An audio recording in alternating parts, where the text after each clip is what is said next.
Ainsi furent achevés les cieux et la terre, ainsi que toute leur armée.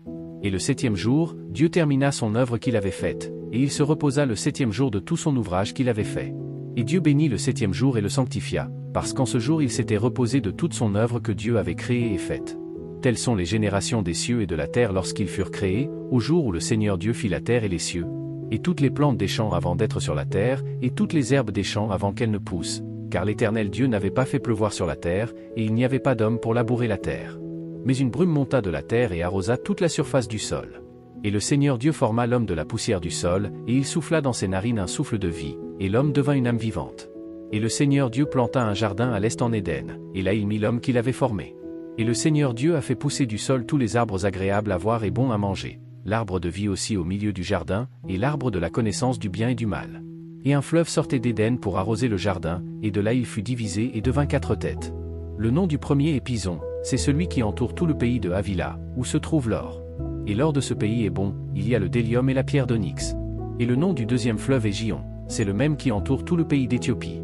Et le nom du troisième fleuve est Hiddekel, c'est celui qui coule vers l'est de la Syrie. Et le quatrième fleuve est l'Euphrate. Et le Seigneur Dieu prit l'homme et le plaça dans le jardin d'Éden pour l'habiller et le garder.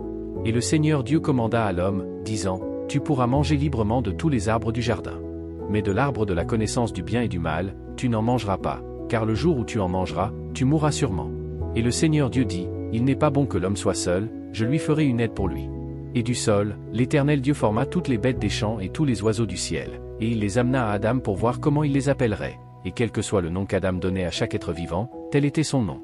Et Adam donna des noms à tout le bétail, aux oiseaux du ciel et à toutes les bêtes des champs, mais pour Adam, on ne trouva pas d'aide digne de ce nom.